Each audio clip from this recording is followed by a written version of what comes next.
नमस्कार, बहुत स्वागत है आपका। पितृपक्ष की सभी तिथियों का महत्व है।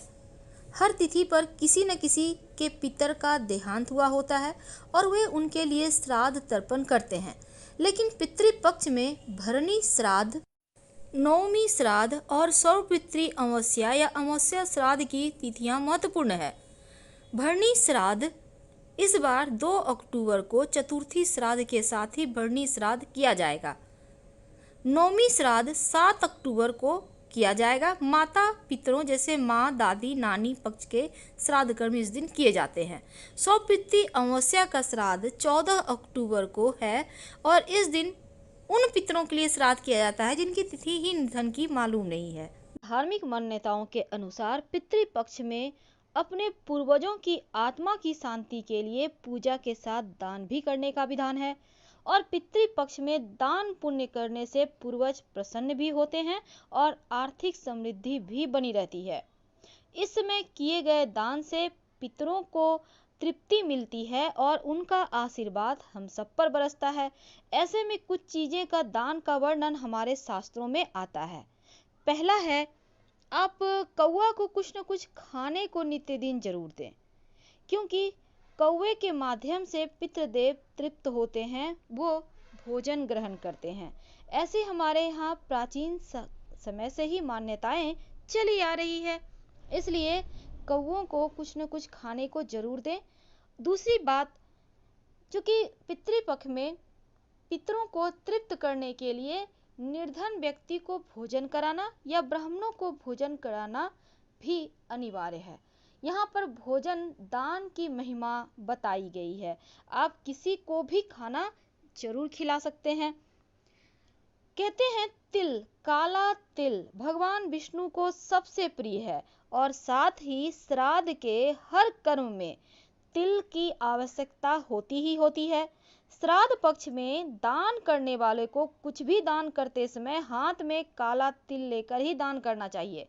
यानी आप अगर कुछ भी दान कर रहे हैं, भोजन दान कर रहे हैं या फिर गाय दान कर रहे हैं, गाय के निमित्त पैसे ही निकाल रहे हैं, बहुत तरह के दान होते हैं, तो जो भी दान करें हाथ में काला तिल के 1 चुटकी कम से कम काला तिल जरूर रखिए। आपका दान डायरेक्ट आपके ईश्वर यानी कि आपके पितृदेव के पास चला जाएगा। तो पितरों की को प्राप्त होती है तिल का दान करने से। सिर्फ तिल भी दान कर सकते हैं, अगर आपके पास कुछ नहीं है तो तिल का दान करें। नमक का भी दान करने का विधान है इस पितृपक्ष में। आप किसी भी गरीब व्यक्ति को दे सकते हैं नमक। ऐसा करने से शनि राहु केतु भी शांत होते हैं और आपके जीवन में पितरदेवों की कृपा भी मिलती है। नित्य दिन शाम में पितरदेवों के निमित्त अपने घर के मुख्य दरवाजे पर बाहर की तरफ दक्षिण दिशा की तरफ दीपक का लौ होगा। आप नियमित रूप से 15 दिन तक जलाइए। पितरदेवों का आशीर्वाद मिलेगा और इसी दीपक के माध्यम से वो तृप्त भी होंगे। तो पितृपक्ष में गाय दान करने का भी विधान है। वैसे तो अभी के जमाने में लोग गाय दान नहीं भी कर पाते हैं, तो कम से कम गाय के नाम से कि पैसा ही दान कर दें। चलिए गाय के लिए हम पैसा दे रहे हैं। अब जरूरी नहीं है कि 25-30 हजार में गाय आता तो आप उतना ही दे, आपकी जितनी श्रद्धा है उतना ही दीजिए। दूसरी बात, कभी भी कर्ज लेकर आप पितर देवों के निमित्त कोई भी दान या कर्म ना करें, क्योंकि इसके फायदे आपको नहीं मिलेंगे। पितृदेव कभी नहीं कहते कि आप कर्मकांड में ज्यादा धन खर्च करो, जितनी आपकी सामर्थ्य है उतने में ही करें। भोजन तो दान करना ही चाहिए। पितृपक्ष में छतरी दान करने से जीवन में सुख शांति आती है और पितृपक्ष में छाते का दान जरूर करें, पूर्वज प्रसन्न होते हैं। अगर पितरों की शांति चाहते हैं तो जूते चप्पल का दान करना भी आप जरूरतमंद को दे सकते हैं। आर्थिक समस्याएं जीवन की समाप्त होती है।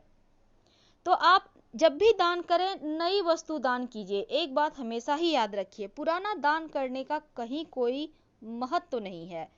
पितृपक्ष में एक पीपल का पौधा अपने हाथों से सार्वजनिक स्थान या फिर स्कूल है, आपका पार्क है, रोड साइड है, कहीं भी जरूर लगाइए। पितर देवों का आशीर्वाद मिलता है और वंश वृद्धि भी होती है। गुड़ का दान करने का भी विधान है। अगर आपके घर में अक्सर लड़ाई झगड़े होते हैं, धन की परेशानियां बनी रहती है, तो आप पितरों के निमित्त गुड़ और नमक दोनों का ही दान करें, क्योंकि गरुड़ पुराण के अनुसार नमक के दान से यम का भय भी दूर होता है और गुड़ के दान से घर में मिठास बनी रहती है। तो आप जरूर करें। दूसरी बात, अगर कोई आपको, जैसे आप दान करना चाह रहे हैं, आपके पास बहुत नहीं है, आप थोड़ा सा करना चाह रहे हैं, 100 ग्राम 50 ग्राम ही सही, क्या करेंगे, अगर कोई वैसा नहीं मिल रहा है तो गाय को खिला दें। वस्त्र का दान करने का भी विधान है, क्योंकि हमारी तरफ पूर्वजों पर भी मौसम का परिवर्तन का प्रभाव पड़ता है, उन्हें भी सर्दी गर्मी का एहसास होता है।